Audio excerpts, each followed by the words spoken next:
the bacon. I'm feeling the feel, I ain't stealing, I'm taking. I got a non-dairy creamer in my jeans. I'm happy to see you if you know. Hey freaks, welcome to Vegan Freak Radio, podcasting without pants from home. Here's Bob and Jenna. Hello and welcome to the 31st of October podcast. I'm Bob. And I'm Jenna. And we're here after a week off. Man, we're feeling refreshed after that night of extra hour of sleep. Yes, I love fall daylight savings time. Yeah, rocks. I feel really refreshed and awake and ready to roll. So, man, we have had a busy couple weeks and we got a lot to tell you about.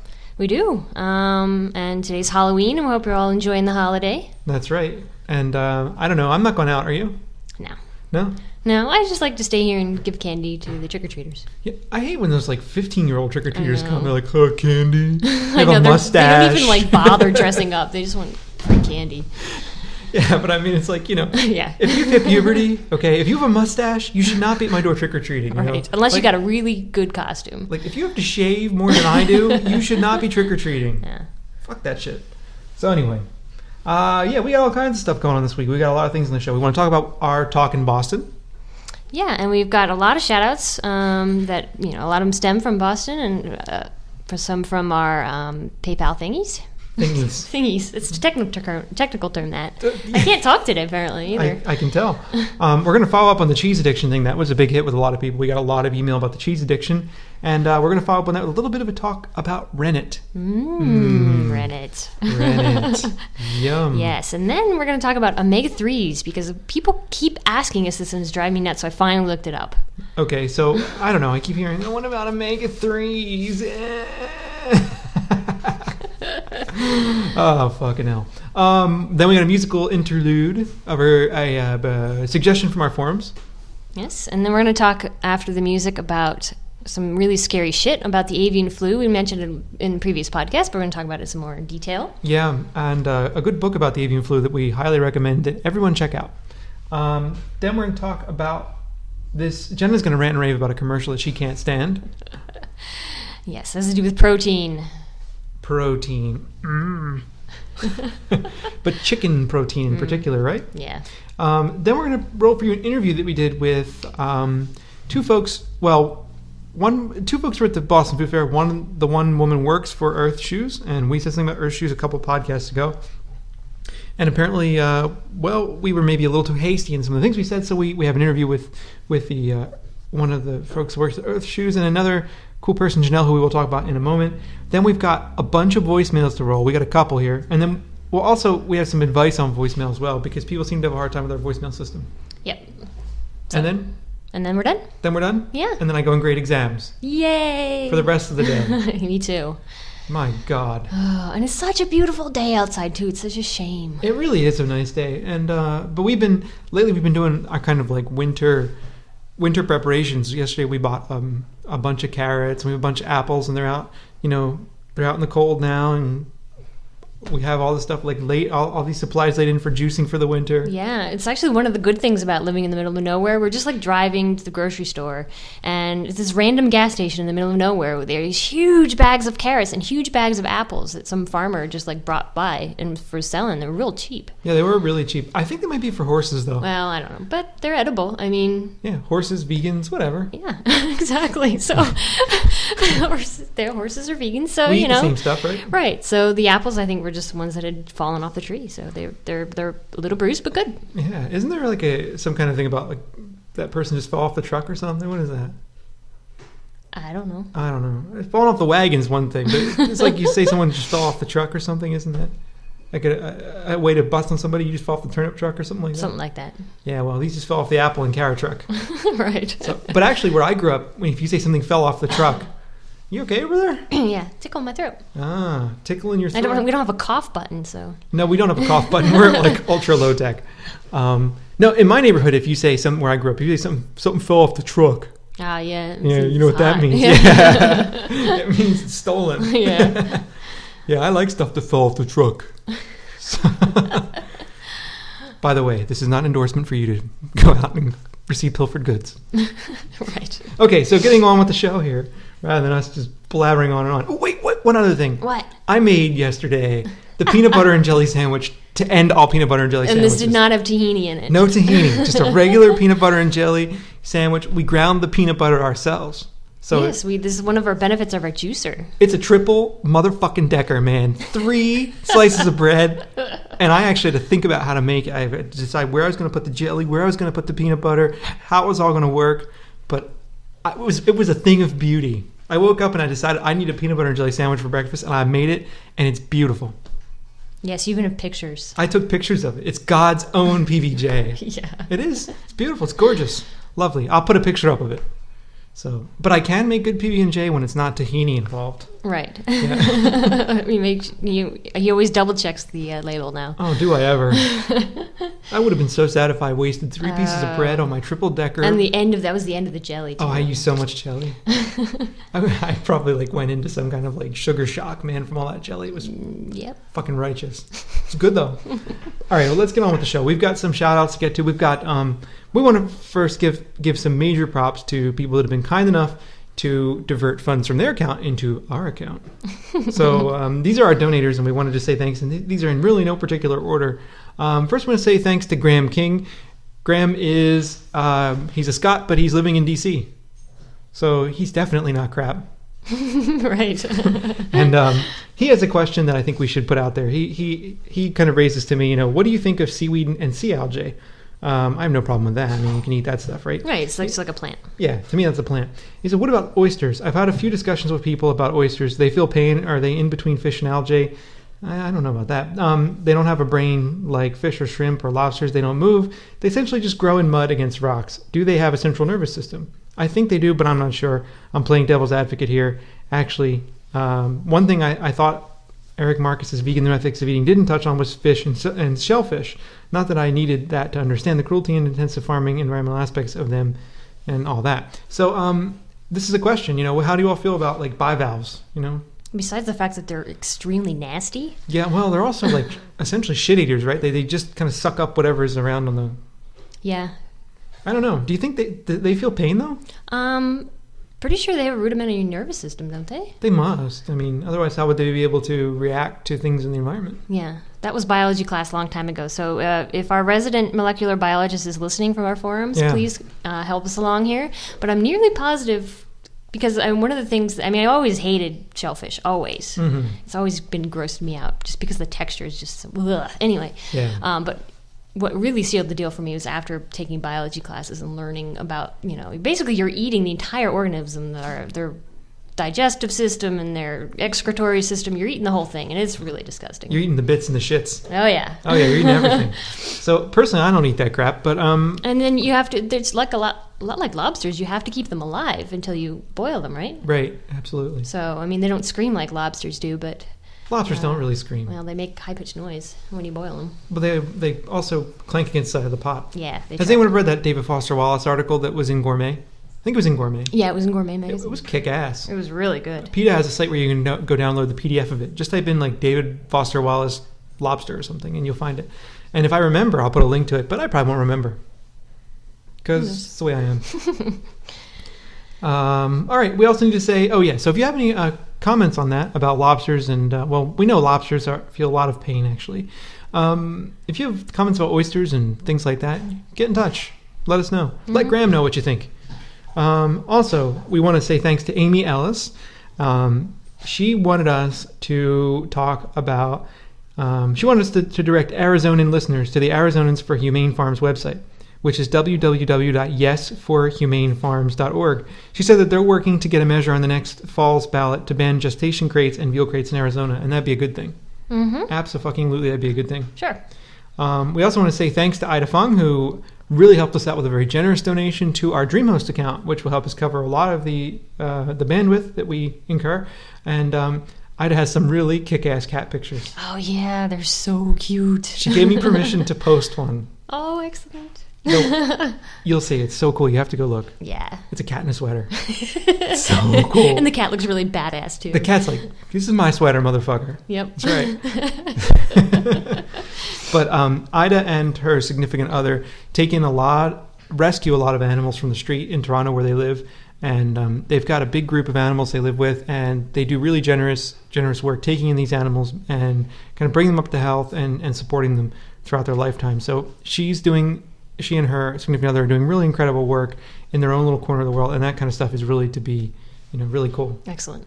Yeah. So, also, while we're doing the shout-outs, I wanted to say hi to Josh at Herbivore and Chad, who sent us an email saying they really liked the cattle decapitation last week. The death metal. Yeah. And Chad, I think stupidly, offered to be like kind of our music consultant. So, Chad, if you're really serious about that, we'll take you up on it. Cool. All right. Yeah, man. Chad at Food Fight. So Chad at Food Fight and Josh Herbivore. Thanks, guys. Thanks for listening. And Chad did turn me on to some more kind of death metal.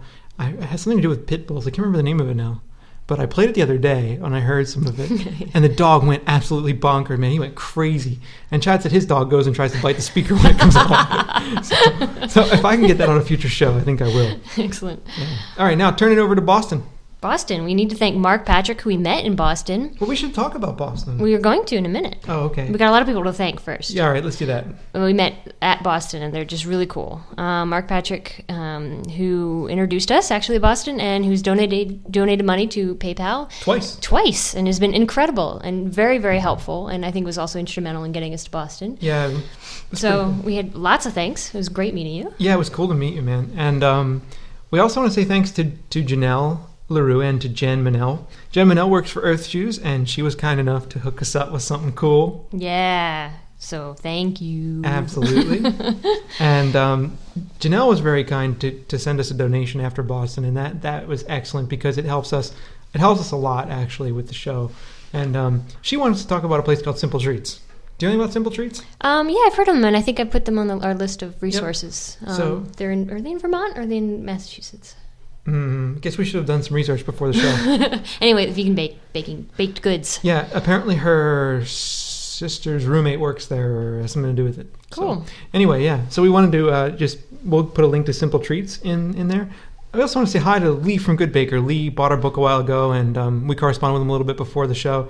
And Good Baker makes some really nice vegan mixes. This morning we made vegan waffles. Yeah, and they're whole grain waffles, but they didn't taste like hippie waffles. They tasted like no, they were really good. Dude, try my hemp waffles. No, it's really annoying because whole grain and healthy foods really have the reputation of being just like dense and gross and healthy and just like nasty, but they don't have to be that way, and these were really good. Dude, we did a wake and bake and had some like hemp waffles. They weren't hemp waffles. Anyway. Then we were listening to the Dead. The sad thing is we know people like that. we are people like that. No, we're not. There's nothing wrong with people like that. I know. Stinking hippies. I'm just kidding. We love hippies. Yes. We do.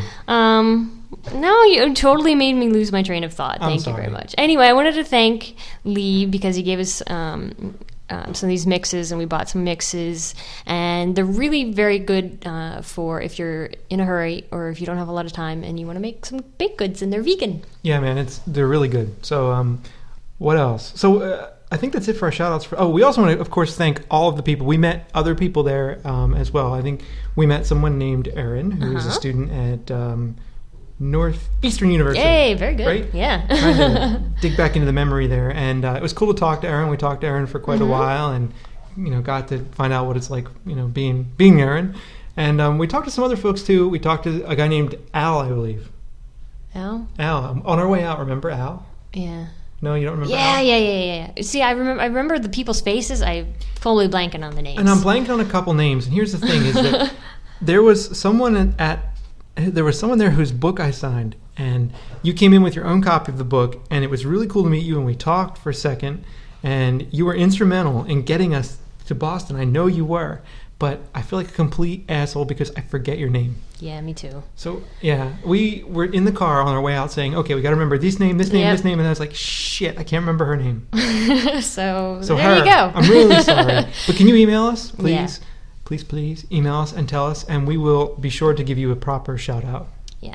Because, I feel a little bad forgetting certain people. And also, we met some folks who came down from Maine. Yeah, man. We met a lot of people who really complimented on our podcast, and we want to thank you all. It meant a lot to us. So if we're forgetting your name and you want a shout out, email us. We will definitely give you a shout out. We met, what's her name, Jen, and she was there with a friend of hers, right? They came down from Maine, right? Mm-hmm. And we met the folks from Satya Magazine. Mm-hmm. It was cool. We had a really good time in Boston. It's a huge food fair.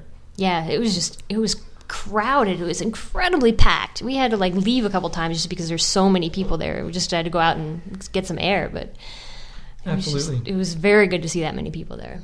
It was good, and our talk actually went over really well. Yeah, I was kind of freaking out beforehand because we went up to check out the room. There's only one speaker at a time at this fair, unlike Toronto. They had a couple at a time, and so we went up to check the room out before our talk, and Dr. Greger was there, and it was the room was filled, of course, and it was a huge room. And we're like, Dr. Greger, that many people. We'll never get that many people. I didn't think we would. But we filled the room. Yeah, most of the people stayed. Yeah. And then other people came in. I know. I couldn't believe it. I know. I was just shocked. To see us. I was like, little do you know, I bore students every day for a living. I know. So it was really cool. Our talk went over really well, and we want to thank the organizers for the Boston Vegetarian Food Festival. If you have a chance to go to this, you really should. It rocks. And we also want to thank Eric Marcus because he was really kind enough to give us some advice about the crowd there and how to approach it and things like that. So we owe Eric a big thanks for that too. But more specifically, we gave a talk basically on the reasons you might think about going vegan, and then if you go vegan or vegetarian, how to deal with your friends and family and everything else. And we're in the middle of our talk, Yeah, we're going through the reasons why you should be vegan as opposed to vegetarian. Why it's so important to us. And we're talking about the evils of dairy. Absolutely. And this kind of older woman in the audience, she goes, "What about goat's milk?" Just interrupts us right in the middle of a sentence, totally threw us off. There are 150 people in the room. What about goat's milk? I was like, hadn't thought of that one. I'm sure it's torturous too. Yeah. But it was really weird. It was just getting around, what about goat's milk? I know. And then that started a whole other litany of questions, interrupting us. We're like, really, we'll get to the questions at the end. We left a lot of time for questions at the end. I know. It's just really funny. So, yeah, but we've done research and found out goat's milk is not good either. I'm sure it's you still got to kill the males. Absolutely. Or do something with them. So. But anyway, we had a nice time in Boston. It was really cool, and it was so much fun. Yeah. So we hung out at the fair after a while. Met a lot of cool people. God, we met so many people at the fair. I wish we could mention them all. I mean, we met so many people, and we signed a lot of books. We sold all of our books. I was surprised. Yeah. So, but listen, if we aren't mentioning you and you want to mention, you get in touch with us. But like I said, we had a chance to also talk to Jen Manel from Earth Shoes for a while, and Janelle LaRue, who was her friend, and we talked the two of them for quite a while, and I did a little interview with them because I thought it'd be kind of fun to interview people, but we'll play that at the end of the show. Yeah, we weren't as lazy as we were in Toronto. We actually got out the media player and we did an interview. Absolutely. And so we got that done, and also Jen and Janelle may end up doing little reviews for our show. Oh, that's right. Product reviews. Yeah. So we have to make sure we can sort all that out. But I think they may end up doing some product reviews for us, other reviews. But anyway, Boston rocked. We had a good time, and you should go. Yes. All right, but moving on. Last week on the show, we talked about, last time we had a show, it wasn't last week, it was 2 weeks ago. We talked about how cheese has some potentially addictive compounds in it. Yeah, and a lot of people really dug that, and it is amazing to find out that it's like an opiate. It's like a drug, and it's addictive. And I want to reiterate, too, that that book that I mentioned, I think I mentioned it briefly at the end. Neil Barnard writes a book on breaking the food seduction. So if you want to break that cheese addiction, his books he wrote a lot of books, and they all have kind of similar advice, and they all talk about nutrition. But that one in particular talks about trying to not, get yourself off of the foods that are really bad for you, and cheese being main one of them. Mm-hmm. So in our segment, what did we call our segment last time? If you're vegetarian, not quite vegan, and you're thinking about it, here's something food for thought. Absolutely. So we got some more food for thought for you this week, because cheese is often one of the things that we hear that people have the hardest time giving up. So I thought, man, if one of the things that when I was a vegetarian that got me thinking about veganism was this question of how cheese was made and what's in it. So what I thought I would do is talk about rennet. Rennet. It's a lovely substance. What I'm going to do is read for you a couple paragraphs that come from the Vegetarian Society. It's vegsoc.org. And this describes some cheese for you. And I want to particularly highlight the role of rennet in the cheese, okay? So here we go. Cheese is made by coagulating milk to give curds. And I got to tell you, this is giving me some curds in my stomach. But milk, right, where was I? Cheese Curds. is made, okay. Okay. Cheese is made by coagulating milk to give curds, which are then separated from the liquid whey, after which they can be processed and matured to produce a wide variety of cheeses. Milk is coagulated by the addition of rennet. The active ingredient in rennet is the enzyme chymosin, also known as renin. The usual source of rennet is the stomach of slaughtered, newly born calves. I'll just stop to let that settle in for a moment. Yeah. Yet another product of the evil dairy industry. Mm-hmm. I mean, obviously cheese and dairy is product of the dairy industry, duh. But yeah. And it Go says ahead. here that vegetarian cheeses are manufactured using rennet from either fungal or bacterial sources. Advances in genetic engineering processes means that they may now also be made using chymosin produced by genetically altered microorganisms. I took a dairy production class in college, and I was told that the genetically engineered bacteria, or the genetically engineered chymosin, is the less common of the versions because it's a little more expensive, or it was when I was taking the class, and now the most common source is still from actually the newly born calves. But most of the mass-produced cheese I learned was actually made with some of that genetic engineered stuff. Although it's hit and miss, you can't really ever tell. All right, so manufacture. Let's talk about the manufacture of cheese a little bit. Here we go. The exact processes in the making of cheese varies between different varieties. However, all cheeses are made by essentially the same method. Initially, the milk is usually pasteurized by heating at 72 degrees Celsius for 15 seconds to destroy potentially harmful bacteria. The milk is then cooled to around 30 degrees centigrade, and a starter culture of lactic acid bacteria is added to help souring. These convert lactose into lactic acid and help in the coagulation process. In addition, they also have a beneficial effect on the eventual quality, taste, and consistency of the cheese. Some cheeses are coagulated entirely by lactic acid bacteria and are known as lactic curd or acid curd cheeses. However, some cheeses sold as lactic curd cheese may have had rennet added. The next stage is the addition of rennet containing the enzyme chymosin.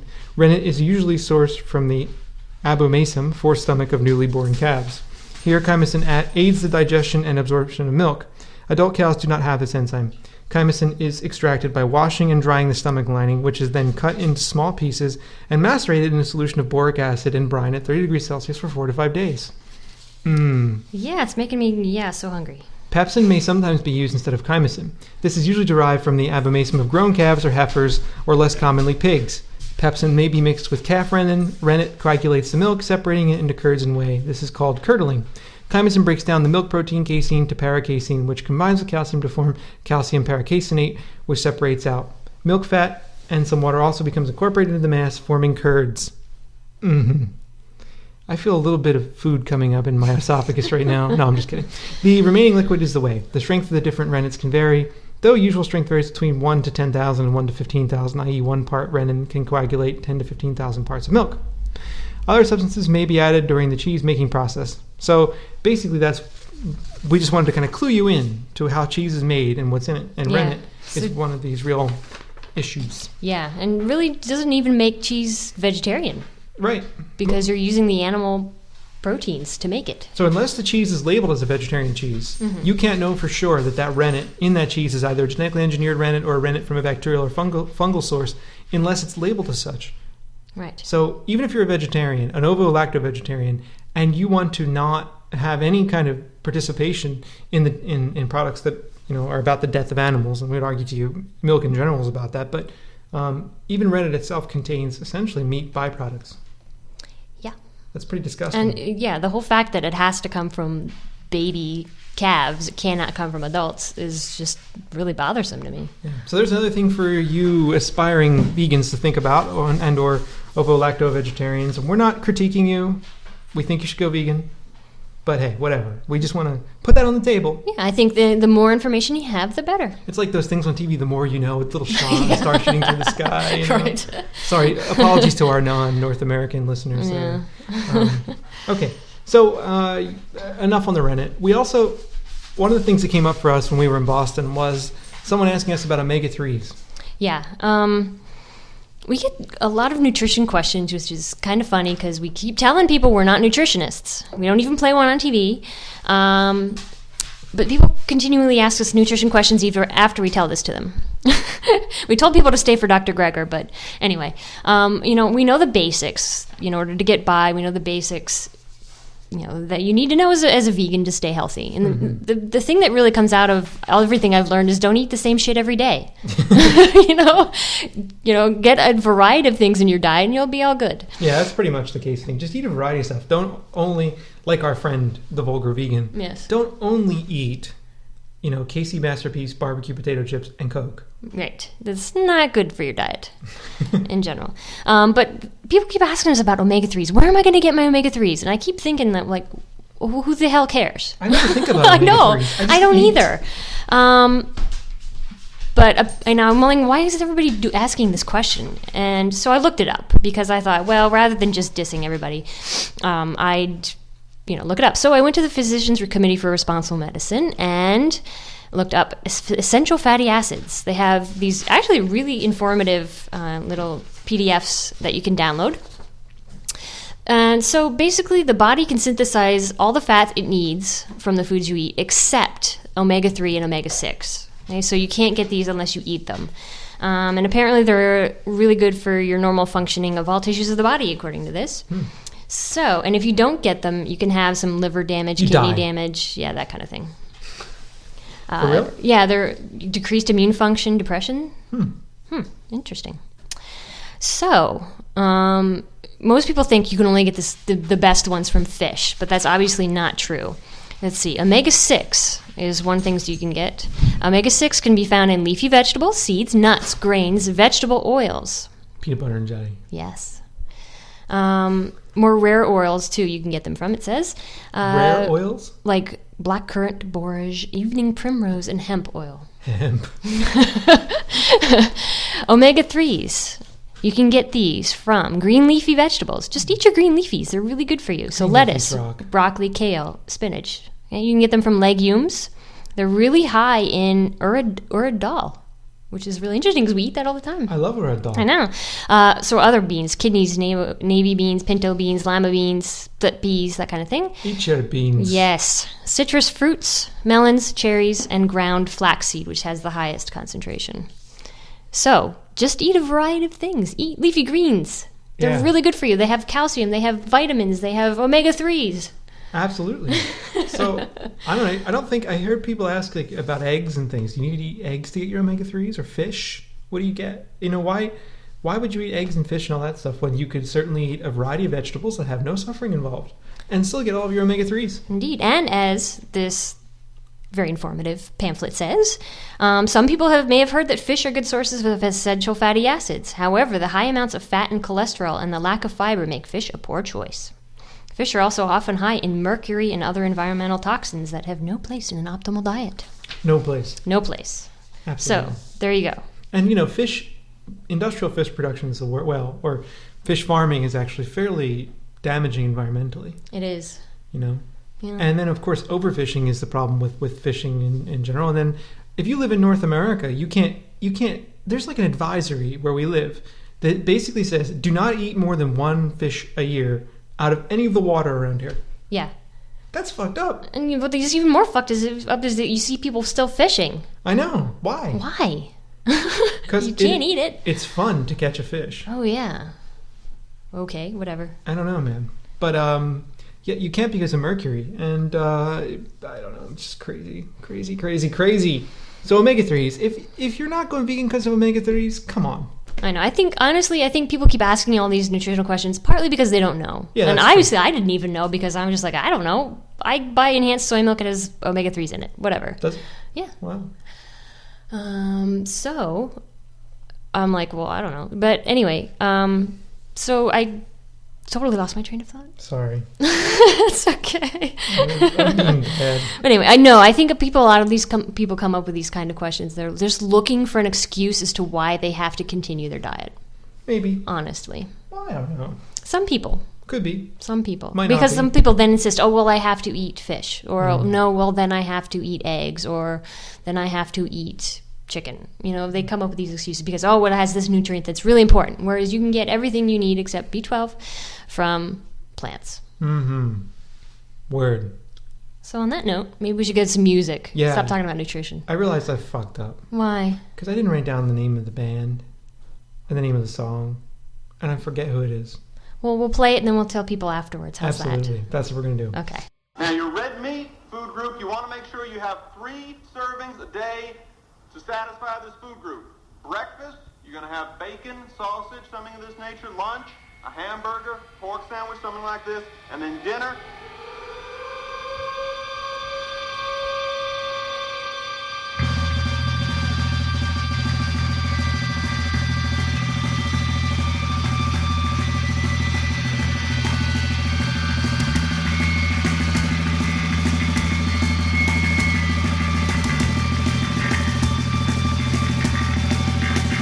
Who will be that voice? Who will live that rise? Who I do cannot speak. As we dehumanize, incarcerated, innocent, sitting is ignored. Slaughtered by the billions, for the pseudo-carnivores. What a waste of our time, of our land, of our humanity. Blood spattered carcass, it wraps you around the time. Don't you fucking get it? Eating flesh, it isn't right for you, for me, our children, the world, destroy their machines, burn the slaughterhouses to the ground. Now it's time for us all to defend the oppressed. Come on!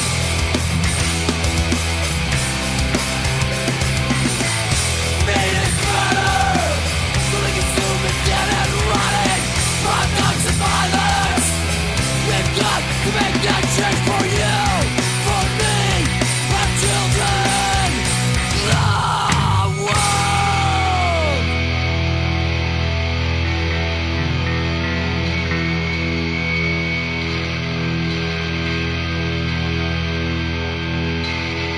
All right, so that was Good Riddance. The song is Waste, and that's from the album Ballads from Revolution. That was a recommendation from Anna in Amsterdam Yeah, on our forums. on our forums. And were That's, you... that's the second song that we've played with the line, "Don't you fucking get it?" Where's that at? Right there. See? Don't you fucking get it? Yeah, man. It also has Meat is Murder in it, too. Yeah. But there's a lot of good lyrics there. You know, eating flesh isn't right for you. For me, our children, for the world, destroy their machines, burn their slaughterhouses to the ground. Now it's time for us all to defend the oppressed. Meat is murder. Mm-hmm. Yeah, man. So thanks for that recommendation, Anna. If anyone else has recommendations for us, Yep, we're always looking for new music. we love to hear them. And Drew, from our forums also, and from the PPK forums, sent us like a bunch of shitload of songs, Cool. and they're good. Excellent. So we'll be playing those. Okay. So he's hooked us up in a big way, and we'll talk more about that next week. Nice. I realized during the musical interlude that I am a fuck up. Yeah, why? I'm a complete fuck up. Why? Because I forgot to give a shout out in the beginning of the show. We'll do it now. Okay, so I have a shout out to Crystal, who was kind enough to donate to us. And Crystal says that she, quote, fucking loves the vulgarity. Fucking A. Yeah, Crystal. So we're all about. So, Crystal, I'm sorry we didn't get to you sooner. I feel bad about it. But I don't feel that. We can't go back and re-record the whole first segment. No, so we're doing it now. Yeah, so we're up on it. That's good. But anyway, so wanted to get that out of the way. But thank you, Crystal. We really appreciate it, and we appreciate all the support that you give us. It helps us keep all of the podcasts available, because even though each week's show is downloaded, actually quite a lot, we go through shitloads of bandwidth. Having the resources available to pay for all the archive versions to be available as well really helps as well. It's nice because otherwise we would have to cut those out. So. Yes, so we thank you very much, We everyone. do. We appreciate it. And it also helps with other expenses that we have for the podcast, like things like mailing and stuff like that. Speaking of which... Oh, yeah, we're really fucking far behind on our buttons. Yeah, we're still waiting for our button order to come in. Yeah, we ran out. That's our And main problem. The other thing is, if you leave us a voicemail, you need to send us an email with your address in it, because we are slackers and might forget to ask. Yep. So if you leave us a voicemail, send us your address, and we will send you a button anywhere in the world. Yep, we've sent them to Europe so far, and I don't know if we've sent any to Australia. I don't think we have I don't yet. think we have, but we have sent them to Europe, and Canada. And we haven't sent any to the third world yet. No, we have not. Hmm. I know we have people on our forums from South Africa. There you go. So anyway, we would happily send it anywhere, but you need to give us your address or we will probably forget. And if you haven't got anything yet, be patient. We'll get it out to you. Same thing with the donators. We promise some goodies. We will get them to you. One other request before we move into more of the, I was going to say meat of the show. That's such a bad idea. What?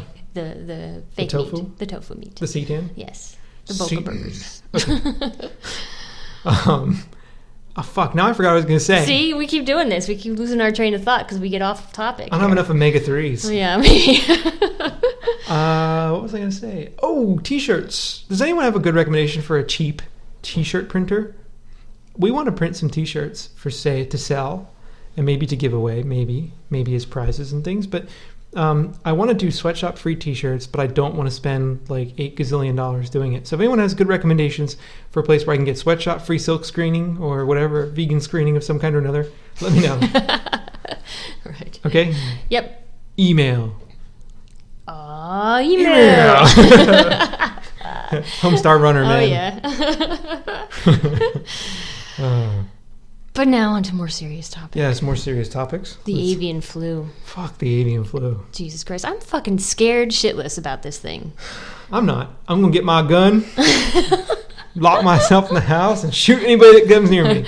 If you really want to scare yourself silly, go listen to Animal Voices. There's an interview with Dr. Greger. And he basically tells you how to prepare for the apocalypse. Uh-huh. We were out food shopping yesterday. I was like, do you think we should get this? Do you think this will last for the apocalypse?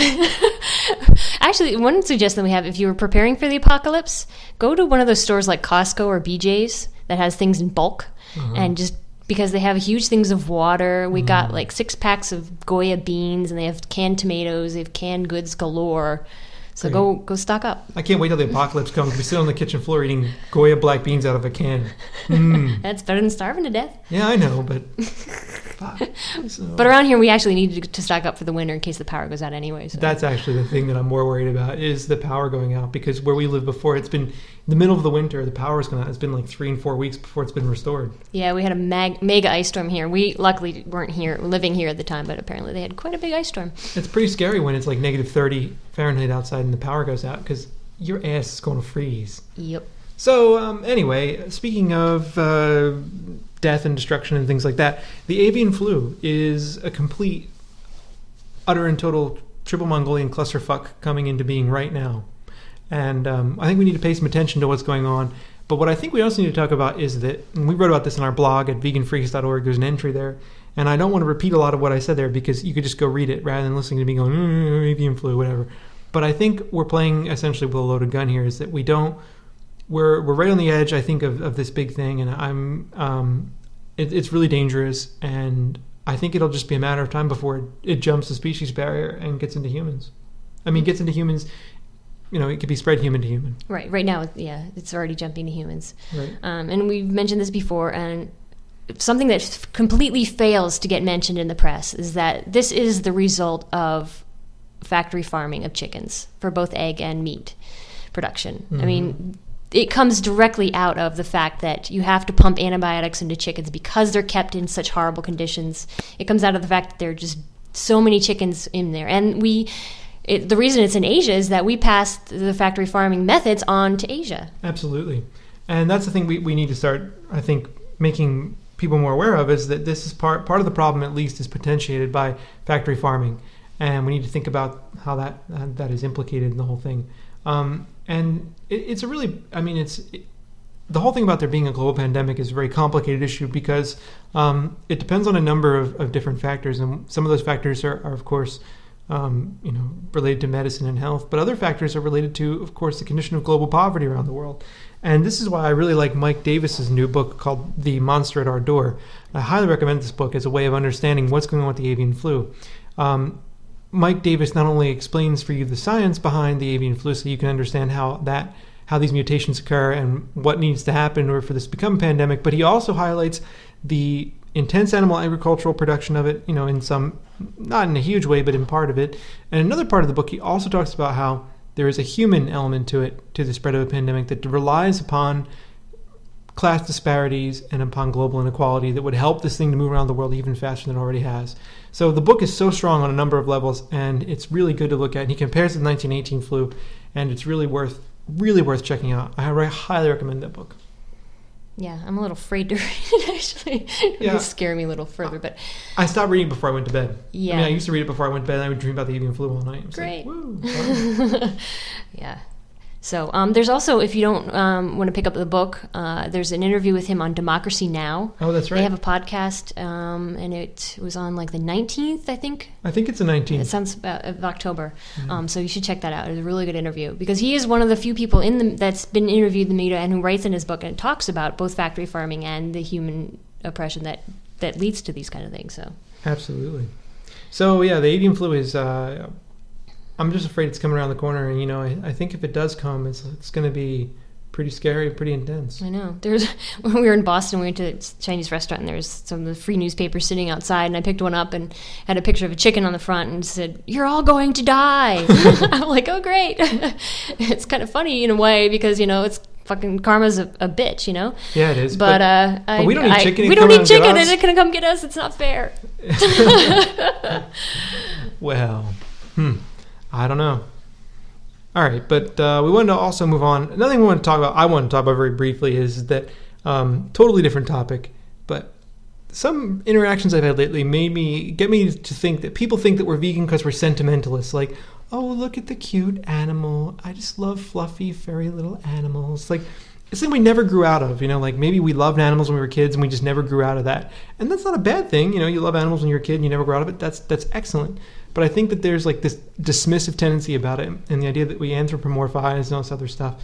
But I think that a lot of that tends to really miss the reason that a lot of people are ethical vegans.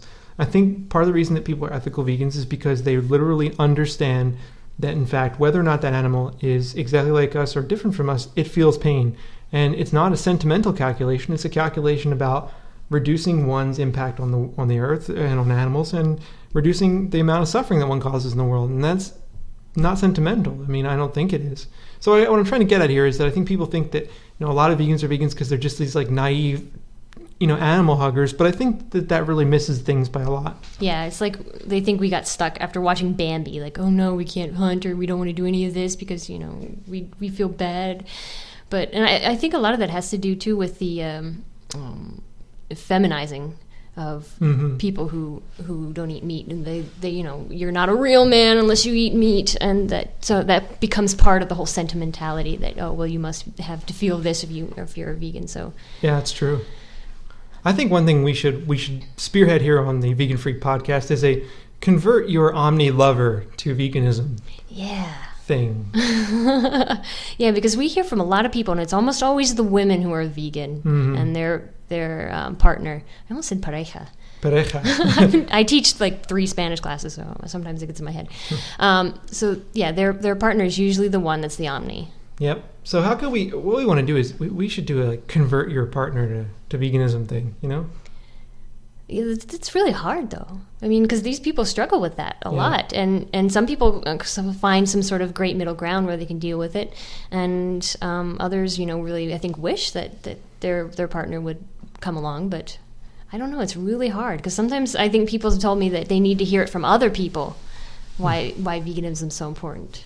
Well, rather than their partner. I don't know. Could be. I don't know. I mean, I'm not judging these folks.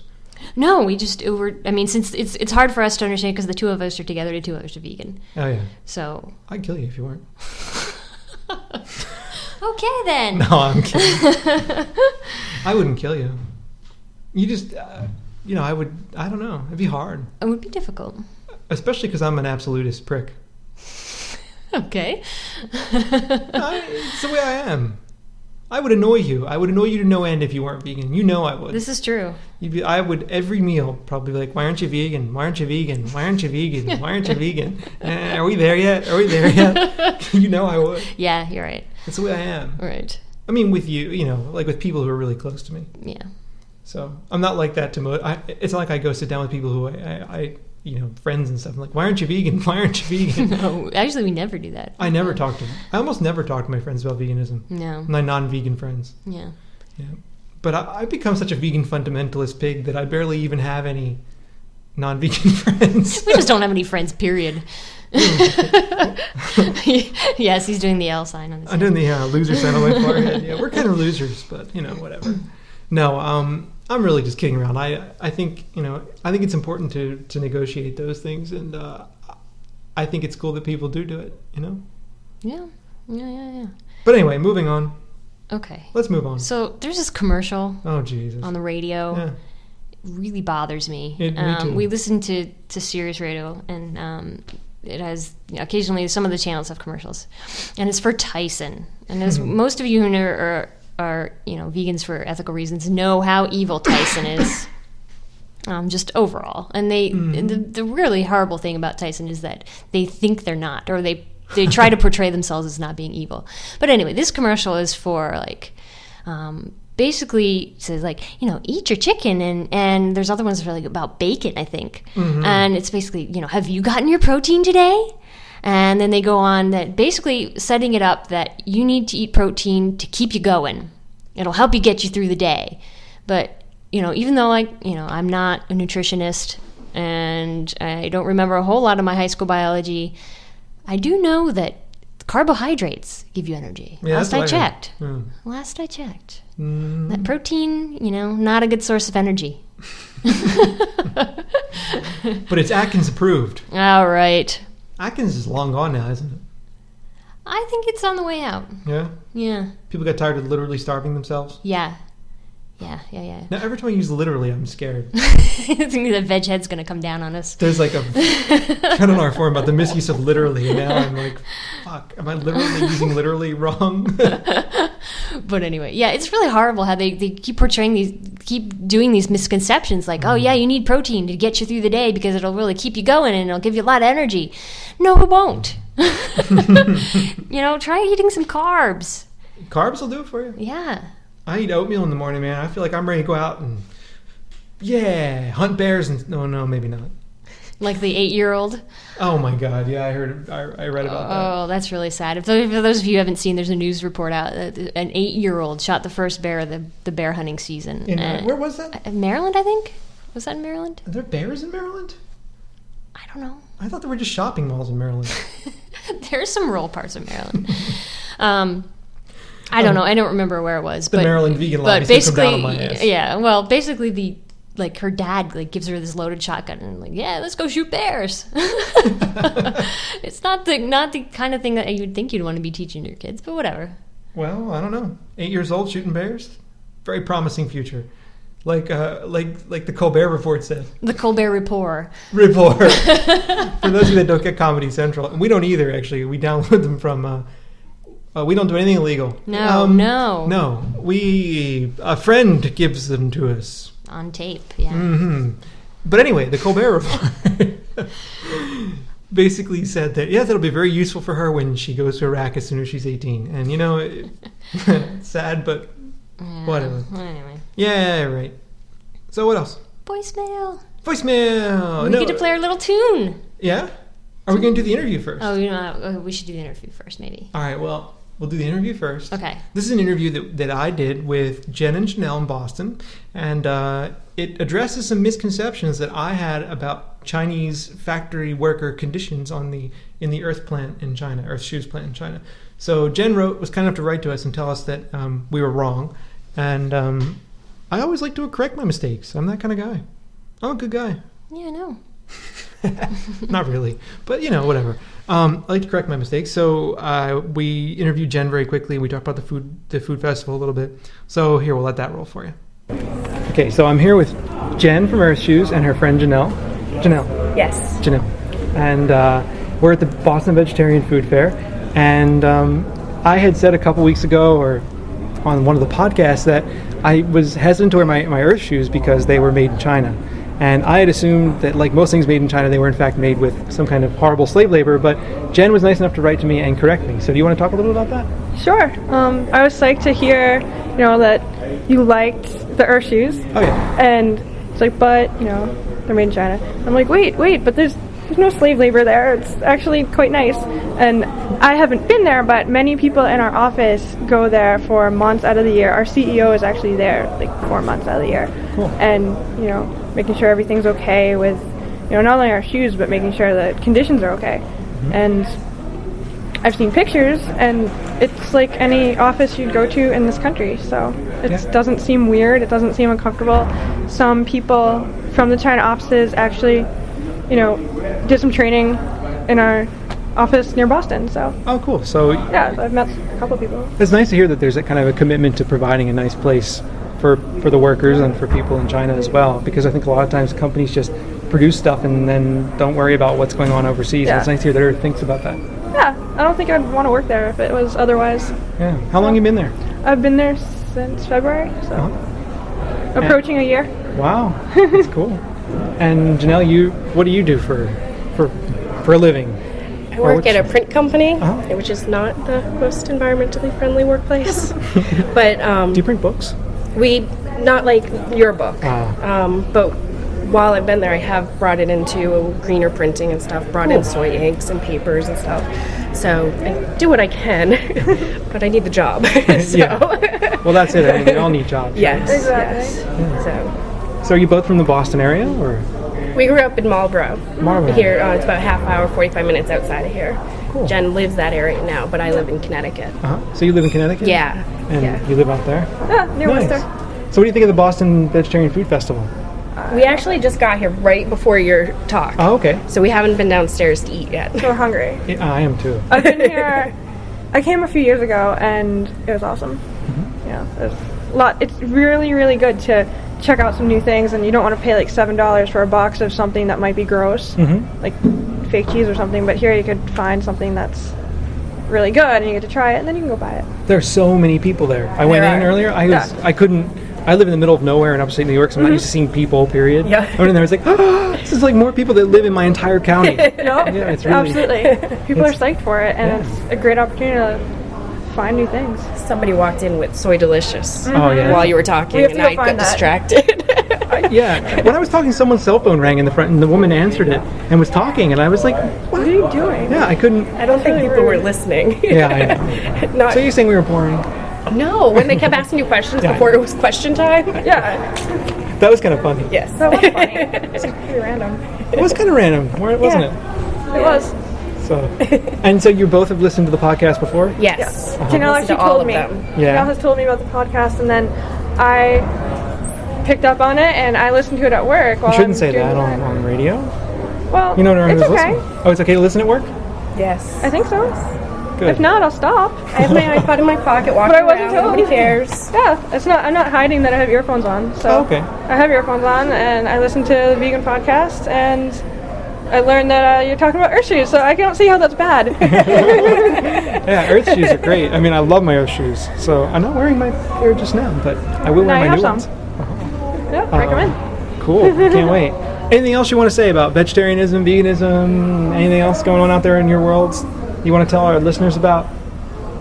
I can't think of No? Any suggestions for the podcast? Anything we should do in the future or not? I'm do? looking forward to the song getting built up. The Ah. one that you keep getting parts to. Yeah, we haven't gotten enough parts to really do much with I'm it. not creative like that, so I can't help you. Actually, you know what I would like? Like maybe reviews of vegan products, food products. Oh, that's cool. Yeah, you definitely do Yeah, that. like so people can try out something new, kind of like what we're doing here, so people don't have access to a vegetarian food festival Cool. that can try something new. Yeah. All right. Well, wonderful. Thank you both, Jen and Janelle. And Thank you. For Thanks what? for coming to Boston. It's All the great. info. Welcome to Boston. It's so cool Check to out be the here. vegetarian restaurants here. There's a I bunch. will. Which one should I go to tonight? The one I go to is actually closer to where I work, so it's probably not convenient for you. Where do you work? In Waltham? Oh, that's where we're staying. No way. For real. There you go. Go to Meso's Kitchen then. It's a totally vegan restaurant. It's very small, but it's very good. What's it called again? Meso's Kitchen. It's Meso's on Kitchen. Moody Street, which is a pretty main activity restaurant bar street. Oh, in Waltham. Yeah, That's brilliant. Because we're in Waltham. that's crazy. And it's vegan. It's vegan. Sweet. Hard to come by. It's actually in the program, Oh, cool. I will look at that so you then. can call them up, ask for directions or whatever. Do I need to make reservations or anything like that? It's it's very casual. Oh, good. Super casual. Because I'm a It's like- casual kind of guy. It's like this big, and you just walk in, and there's a buffet. Cool. He can make you stuff if you want. Just making sure that we're actually recording. It would really suck if we'd done all this and it didn't record. But such is amateur radio. I mean, Yeah. Hey, but yeah, you just walk. There's some recipes that he makes like stir fries, and otherwise it's a buffet of all vegan stuff. He's like barbecued tofu and stuff that people should check out even if they're not vegan and just eat it. It's good. Well, I am so going there tonight. Yeah, thanks. So, cool. Awesome. All right, well, thank you both so much. Really appreciate it. Okay, so that was Jen and Janelle, and sorry for some of the noise there. We recorded that at the Boston Food Festival, and so apparently we were mistaken about the conditions in the factory in China. It's apparently Earth is making some strides in protecting conditions of workers and things like that. Yes. So just correcting mistakes. Okay. And we want to say thanks to Jen for coming to the fair and bringing us a little present. Yeah, and taking the time for talking with us. Yeah, it was excellent. But now we can move on to voicemail. Voicemail. We get to play our little ditty again. Here's a little ditty. Time once again for some vegan freak voicemail. Maybe we'll hear from a hot chick or a choice male. Callers make us happy and help us keep our sanity, even if all they wanna do is fucking complain about the shitload of profanity. Okay, so there's VegShed's lovely theme song. Yes, thank you again, VegShed. Yeah, and we've got 2 voicemails, back-to-back, one from someone who claims to be our youngest listener, and another one from someone who is in college. So we'll let those roll, and here they are. Hi, Bob and Jenna. My name is Lauren, and I'm probably one of the youngest listeners of your podcast. I just turned 16 last month, but I wanted to call and tell you how much I enjoy listening to you guys. I'm not a vegan yet, but I've been working my way up to that level for about 3 months now. It's pretty hard socially because none of my friends are even vegetarians, but I do feel like I'm doing the right thing, and I just wanted to call and tell you how much I like listening to you guys and that you're my favorite vegan podcast by far. So keep up the great work, and hope you have a great day. Bye. Hi, Bob and Jenna. My name is Kaylee, and I was just calling because I heard your podcast for the first time today, and it's awesome. I really like it. And now I'm going to play like all of them. I'm in college, but I don't have a roommate, so like sometimes it gets kind of quiet, and it's nice. I just put your podcast on and listen to it. So thanks. Well, cool. Yeah, thanks, Lauren and Kaylee. Yeah, we really appreciate it. We're so glad you like our podcast, and we're happy to be there for you. Happy to help you make that transition into veganism. Yep. Happy to fill the dead air in your room. It's always good. Yeah, so that's cool. And then we got two more longer ones. Unfortunately, both of these got cut off. So let me just give you a couple little hints for our voicemail right up front. First off, our voicemail number is, well, it's in the theme song. It's in the theme song that we're going to play at the end. Yeah, so, but the thing about our voicemail is that it's kind of cheap, and you only get 2 minutes. Yeah, so if you want to leave a longer comment, you need to send us, what do they need to send us? Audio. Audio file? Pretty much any kind of audio. Okay. We can do it. Okay. I can munge the audio. So send us audio if you need to, if you want to send something longer, or you can leave 2 messages if you want. That's true. You could break it across 2, but just know you're going to get cut off at 2 minutes. Yeah, you get 2 minutes. So it's pretty simple. All you do is leave your comment at the beep and then hang up when you're done. That's all you got to do. And if you take more than 2 minutes, they're going to cut you off. And that's because it's the cheapest possible voicemail anywhere, and it's just crap voicemail. But, it works. It works. So, anyway, just that little hint. And the next 2, we hope that we'll hear back from each of these folks, because these are really excellent voicemails up until they get cut off. I wanted to hear the rest. I know. So this first voicemail we'll play is from Mike. Mike has a website called galaxylounge.com where he sells all manner of interesting things. And Mike has a really interesting story about his 10-day fast. So here it is. Okay, I tried to do this voicemail before and it keeps cutting me off. Anyway, I just came off a 10-day fast. All right, I had no food for 10 days, just some juice, like some carrot juice. I juiced some apples and stuff like that.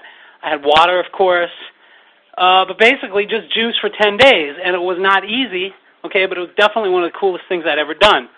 Now, during this whole fast, I never really listened to Vegan Freak Radio, okay, but during this whole fast, I had some stuff that I saved for my wife, because she's a yoga instructor, and she's all into this. So I had your Vegan Freak podcast that I was saving for her, and I started listening to them, and before I mention what I'm about to tell you, I've been wondering all through this fast, what am I going to break this fast with? Is it going to be a sandwich? You know, what did I want to eat? I finally decided, and I had done a fast like this before, but only for 5 days, never for 10 days. Last time I broke it with a sandwich. This time I decided I wanted to break it with soup, specifically matzo ball soup, just like my mom used to make me when I was a little guy. Anyways, I'm listening to your next to most recent podcast, and you mentioned that you made awesome matzo ball soup. So I was like, wow, what a coincidence. That's excellent. So I was like, you know what? If this vegan guy can make vegan matzo ball soup, maybe I can end my fast making vegan matzo ball soup too, because the thing is, up until now, I should say up until my fast, I'd always been like, for the most part, a vegan, like 90% there, but that last 10% I just couldn't make it, okay? Like I had the vegan shoes, I had the vegan belt, you know, I ate the vegan food for the most part, right? But when it was coming time for like my kids' food, okay, like if they had fish sticks, my kids aren't vegan, but if they had fish sticks, rather than throwing them away, I figured, oh, well, that's an insult to the fish. I can't just toss the fish sticks out, so I'd eat them. That was the way I'd justify it to myself. Or, you know, if they were having pizza and they were like done with it and didn't want to finish it all, I'd eat it, okay? This was not what I wanted to. In my mind, I wanted to be a vegan. So, Mike, did you make the matzo ball soup or what? Yeah. We want to know. Did you break the fast with the soup? Yeah. So it'd be cool to hear back from you via voicemail. I've corresponded with Mike back and forth via email, and it'd be nice to be able to play the second part of that for next week's show. It would. So you can call us, man, please. Yeah, and I don't know how you do it. 10 days is a long time. 10 days. Just for juice. I mean, I know it's supposed to be really good for you. I mean, yeah. I've heard and read things that are... But... You know, I cannot function if I'm hungry. This is so true. Yeah, I get grumpy. I got to tell you a little story. Oh, no. Yeah. When I first met Jenna, I went over to her house to pick her up on a date, you know, and her dad took me aside, but Jenna wasn't there. He said, listen, I got to tell you something. I'm like, oh, shit, what is he going to say to me? You know, like, don't have sex with my daughter. Like, what kind of things is he going to say? You know? So he pulls me aside and he said, listen, I got to tell you something. Make sure she eats. It's like, what? I'm like, she can take care of herself, you know? He's like, no, trust me. If she doesn't eat, she gets really grumpy, and you got to make sure she eats. Gee, thank you for sharing that with the entire podcast audience. You got plenty of embarrassing stories about me. Sure, I'm going to have to bring some up at some point. You can think. You've got a whole week to think about another one. This is true. But this is true about you and eating, is that you like to eat. I do. I like to eat a lot. And... but you're so svelte. Well, thank you. So kind of make up for that. Helps you. That's good. Thank you very much. Anyway, no, I can't work. I can't concentrate if I'm hungry. That's besides the getting grumpy part. I can't concentrate if I'm hungry. So more props to you for doing that. I think it's great. See, I have just the opposite though. If I'm working and I'm really into what I'm doing, I don't even think about food. I don't know how you do that. I can go like 8, 9, 10 hours without eating if I'm just working. Yeah. Yeah. It drives me nuts because I'll be hovering around your office like, are we going to eat soon? Yeah, you do that. Give me a minute, damn it. So you're like, you know, the dog is on a schedule, the cat's on a schedule, Jenna's on a schedule. I got my schedule. I know. Yeah. I got to feed the animals. So 10 days is a long time, and I actually don't know how you did it. I don't think I could. I mean, I don't feel like I could. Yeah. Do you get dizzy on a 10-day fast? I would think you do. I would think the hardest part would be the first few days. I think so too. Eric Marcus told us he did a really long fast at that point. I said, wow, was it good? And he said, no, it was the shittiest thing I ever did, or something like that. Yeah. I can see why. He had a really funny response to it. Yeah. Typical, like, Eric fashion, just straightforward, man, right in your face. So, yeah. So anyway, for those of you who want to make that matzo ball soup that we made, buy Issa's cookbook, Vegan with a Vengeance. Do it now. Even though Issa won't come on our podcast, I email her and I want to set up a time with her. Does she come on? No. She emailed me back? No. Apparently now. Issa's famous. And what am I? What am I? Chopped tofu. Chopped tofu. So I don't know. The next voicemail. Yeah, this is. I'm having a lot of fun, and that's how sad my life is. It's from Ben Conservato. Yes, thank you. Or Emma. I'm ADD boy. I'm like, oh, look at the kitty. No. We should just call it the ADD cast. Yeah, that would work. My students swear I have ADD. Maybe you do. I don't know. They say I've got all the symptoms. I have no idea. Me either. Okay, but anyway, our next one's from Ben Conservato on our forums. Her name is Emma Kidd. Yes, and this one got cut off too. When you want to hear more about your about your husband's family. Yeah, but poor Emma has to call all the way from France. I know, that can get expensive. Yeah, man. So maybe just send us an email and then we can read it. Or you can call. Because it's cheaper. You can call. I don't know. People say our voicemail system's fucked up, but I call and it works. Yeah, I don't know. I don't know either. Well, anyway, here it is. Hey, Bob and Jenna, it's Emma Kidd, Ben Conservato on the forums. I'm not in Vienna, but I'm close enough. I'm in France, so I thought I would leave you a voicemail because you were begging for it the other day. That sounds bad. Anyway, so you mentioned in your last podcast that you were interested in hearing from people who are involved with omnivores.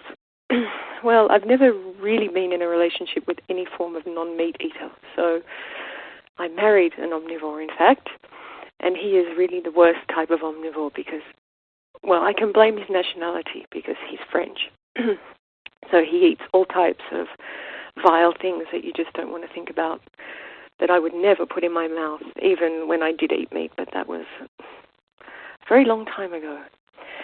So up until recently, we lived mainly in Australia, and it's really only in France that I seem to come across this strong mentality that I'm the person with the strange eating habits instead of the French person with the strange eating habits. So I actually realized recently that when we were in Australia, he happily didn't eat a lot of meat. Does that make sense? I don't recall him cooking a lot of meat in the house, but we did eat out a lot. We did eat a lot of Asian, which is normally not a problem in Australia because unless you eat Thai, where they use the shrimp paste or the fish sauce and you don't ask them about it, or if you come across the Chinese person that thinks a prawn is a vegetable, usually in Sydney you can eat out and eat Asian quite happily. So the problems aren't so much with the husband. It's more so with his family. I mean, I've had fights with him, say, in a... So, yeah. So, speaking of our topic earlier about omni-husbands. There you go. Yeah. So, I think it would be really hard to be vegan in France and Spain because, like Emma said, they eat everything. Mm-hmm. They really do. Mm-hmm. I think it'd be really tough. I mean, I think actually it wouldn't be tough to be a vegan in Spain. We lived in Spain for a while. I think it'd be easy to be a vegan in Spain in your own house. Right. It'd be beautiful produce. It's gorgeous and it's cheap. Yeah, it's lovely. But going out would be fucking disaster. Yeah. I want to go back and talk about one of the other voicemails from, I think it was from Lauren. Okay. And she says that she doesn't really have the social support of her friends to really get into veganism, Mm-hmm. And that can be really tough. I think actually that's one of the biggest hurdles for people to get over as they try to become vegan is trying to figure out how to negotiate the friends and family aspect of it, Yeah, and in fact, that's what we talked about in our talk at Boston, is that, despite the fact you want to please your friends and family, you want to still be able to go out, and you can go out. You just need to ask a few more questions when you do go out. You can't be the meek vegan because then you end up either eating nothing or you end up, being forced to eat something you don't want to eat. So. Yeah. And Lauren, you're doing the right thing. I mean, your friends, they'll eventually come around. They might give you a hard time at first. They might tease you. They might, who knows what they'll do. They might begin a conversation with you along the lines of, let me tell you why I'm not vegan. Happened to us recently. They may do things like that. But they'll get over it, really. I mean, I think eventually your friends will come around to you, and, they might give you some shit about it, but as soon as they realize it's not a phase, it's something you're serious about, and something you're sincere about, I think that they'll really be cool with it. Most people will come around. Yeah, and I really have to admire the teenagers who go vegan and the rest of their families not. Yeah, I mean, tough. I think that's really just applaud. I applaud you because I don't know if I could have done it when I was 16. Yeah, it would have been tough. Yeah, because your parents do the cooking, I'm sure, in most houses, and it's just really tough to go against what the rest of your family eats. So. It can be tough, and especially because food is so intimately tied into all of our different relationships. It can be really difficult. So anyway, what else? Is that it? Is that all? I think so. Has the dog been in the podcast yet? He hasn't. He's sleeping on the couch. That's amazing. Molly, come here. Oh, no. Oh, here he comes. He was shuffling about earlier. Come here. He doesn't want to say anything. He's just kind of coming over and sniffing me. Oh, he's looking out the window. He Our dog stalks our neighbors. He does. I can just tell you really quickly about that first, and then we'll go. Okay. All right. Our neighbors, whenever they see our dog, they feed him dog biscuits. Or I don't know what they feed him, but I think Dog's farting. Oh gosh, stinks. Damn. Oh, that is potent. Oh my god. It's going through my shirt. God, he can clear rooms. Oh. That's not really the kind of involvement I wanted in the podcast. It's making my throat burn. There was tell two stories and then we'll go. Okay. First story is about our neighbors. He stalks our neighbors because they feed him dog biscuits. So he goes to the windows in our house and follows the neighbors around. And he'll go upstairs in our house and look out one of the upstairs windows into the neighbor's house. And if he sees them there, he'll run downstairs and around to the back door, run around the yard and bark for them. So he gets all excited because he stalks our neighbors. Like, he just watches them constantly. And apparently when we're not here, he still does. Yeah. That's story number one about the dog. Story number two about the dog is I sometimes take the dog to class with me. And he's usually pretty decent in class. One day I took him to class, and it was in the winter. It was really cold outside. And I took him in. We were sitting there. He was on the floor asleep. And then all of a sudden, this guy goes, "Oh, my God." And he's like a hockey player, right? He's a huge guy, and he's like tough, you know. And he's got this like massive Canadian maple leaf tattooed on his back. You know, he plays professional hockey now in the Netherlands. He's a big guy, you know? Yeah. And he's like, "Oh my God, I gotta leave. This is horrible." You know, all the people around him go, what the hell? Is sewer main breaking here or something? Everybody was disgusted, and it was the dog. And he's sitting on the floor sleeping and busting ass. And it was bad. It was really, we had to leave. We literally had to open the windows in the room and leave. Now, he doesn't do that so much anymore. No. But that was because when we had him on campus that time, one of the secretaries in our building loves to feed the dog, and that's cool, but she fed him something like these treats, and they gave him really bad gas. Yeah. So that time was really wicked. But, you know, otherwise they're just pretty normal dog farts. Yeah, he doesn't do it too much anymore. We buy him these doggy enzymes to add to his food. So yeah, that helps. Yeah, it actually helps. It really does. Oh my God. So yeah. Anyway, one other thing came up in Boston is someone in front of a group of 150 people. She gets up and she goes, "Well, you know, I don't know any of you, so I'm going to ask this question. What about?" And I was like, "Is this a poop question?" She's like, "No, but what about gas?" You know. Yeah. So there's a room full of vegetarians, mostly, and vegans talking about what they do for gas. You know. So they're like, "What about beano? Beano's not vegan." Yes, well, so then people are sharing their bean soaking recommendations. So there you go. But there is vegan beano. There is vegan beano. Cosmos has it. Vegan vino. Vegan vino. Okay.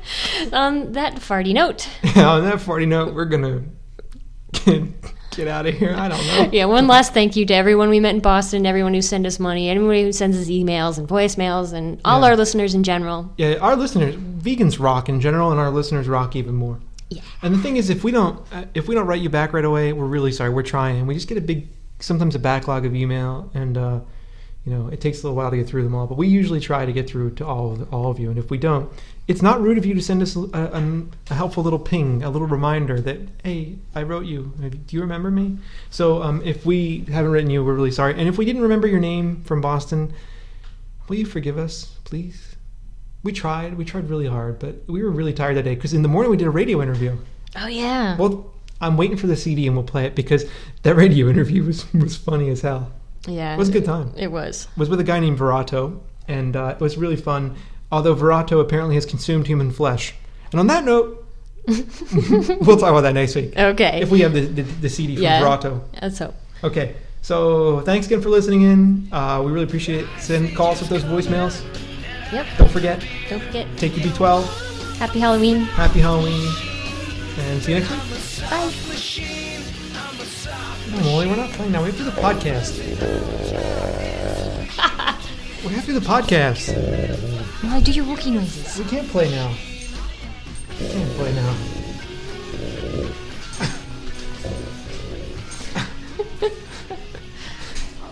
No, we can't play now.